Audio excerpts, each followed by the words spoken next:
ताज्या घडामोडी पाहिजेत तर मग C24 तास या आपल्या YouTube चॅनलला लाईक करा, शेअर करा, सबस्क्राइब करा आणि बेल आयकॉनवरती क्लिक करायला अजिबात विसरू नका। शेतकऱ्यांच्या विविध मागण्यांसाठी बच्चू कडू हे गेल्या 4 दिवसांपासून अमरावतीमधील मोजरी या ठिकाणी अन्नत्याग आंदोलनाला बसले आहेत। आंदोलनाचा आज 5वा दिवस आहे।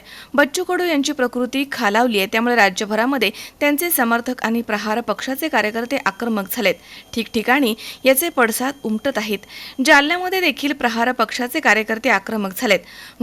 यावेळी घोषणाबाजी करण्यात आली आहे आणि घोषणाबाजी करत हे पदाधिकारी थेट जिल्हा परिषद कार्यालयाच्या इमारतीवरती चढले आहेत।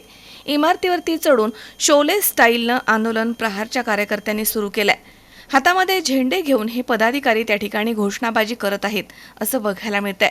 सरकारचं करायचं काय? खाली मुंडकं वर पाय. सरकारचं करायचं काय? खाली मुंडकं वर पाय. मागण्या आमच्या हक्काच्या, नाही कुणाच्या बापाच्या. मागण्या आमच्या हक्काच्या, नाही कुणाच्या बापाच्या. कोण म्हणतं देत नाही, घेतल्याशिवाय राहत नाही. कोण म्हणतं देत नाही, घेतल्याशिवाय राहत अरे नाही. बदमाश सरकारचं करायचं काय सांगाल? बच्चू कडू यांच्या अन्नत्याग आंदोलनाला पाठिंबा म्हणून तुम्ही शोले स्टाईल आंदोलन केलंय, नेमकी काय मागण्या आहेत, काय तुमचं? हे बघा, आंदोलन आमचं आजचं नाही आहे। गेल्या सरकार आल्यापासून बच्चू भाऊंना शासन कसं चालावं, ज्या शेतकऱ्यांच्या बाजूनं जे छत्रपतींचं शासन जे होतं, ज्या शेतकऱ्यांचं ज्यावेळेस नुकसान होतं शासन कसं चालावं, रायगडाच्या पायथ्याशी त्यांनी तिथे एकदा उपोषण केलं आणि तिथून सरकारला उपदेश केला की इथून आम्ही छत्रपती शिवाजी महाराजांच्या रायगडाच्या पायथ्याशी आम्ही तुम्हाला सांगतो की आज शेतकरी अडचणीत आहे आणि तुम्ही सरकारने शब्द दिलेला आहे तो शब्द तुम्ही पाळा।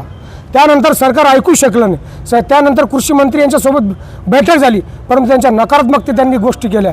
त्यानंतर वारंवार त्याच्यानंतर आम्ही आमदाराच्या घरासमोर गेलो आणि आमदाराला जागे केलं की तुम्ही मुख्यमंत्र्याला जागी करा। मुख्यमंत्र्यांना शब्द दिला तरी सुद्धा ही सरकार कोणती हालचाल केली नाही। त्यानंतर आक्रमक पावित्र्य बच्चू भाऊने घेतला, जो शेतकऱ्यांचा आवाज आहे त्यांनी संत तुकडोजी महाराज यांच्या पायथ्याशी, यांच्या समाधीच्या पायथ्याशी जाऊन तिथं अन्नत्याग उपोषण केलं का ज्या आसूड पुस्तकामधून आपल्या शेतकऱ्यांचा आवाज मांडला आणि शेतकऱ्यांच्या हाल अपेक्षा मांडल्या, त्या पायथ्याशी त्या समाधीपाशी जाऊन त्यांनी आज अन्नत्याग केलेला आहे। आणि आज आमच्या बच्चू भाऊचा 5वा दिवस।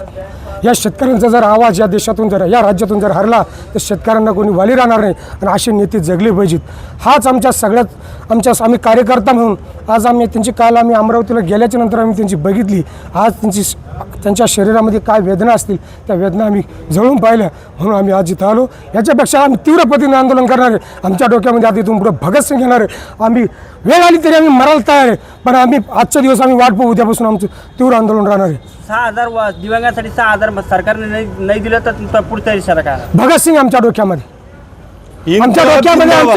आतापर्यंत महात्मा गांधी होते, शाहू फुले आंबेडकर होते, याच्यानंतर आमचं पवित्र राहणार भगतसिंग। आणि भगतसिंगाची काय कामगिरी आहे तुम्हाला माहिती आहे, ती सांगायची गरज नाही। किशोर शिरसाट, C24 तास, Jalna. Saidham hospital test tube baby centre. नमस्ते, मी डॉक्टर सोनाली माने, साईदाम हॉस्पिटल राहुरी, मंदत्व तज्ज्ञ व एम्ब्रॉलॉजिस्ट तज्ज्ञ। आपल्या इथे IVF बद्दल अत्याधुनिक उपचार पद्धती उपलब्ध आहे। तर त्यामध्ये IVF, ICSI, embryo donation, egg freezing, sperm freezing तसेच सरोगसी माताबद्दल सल्ला पण आपल्या इथे दिला जातो।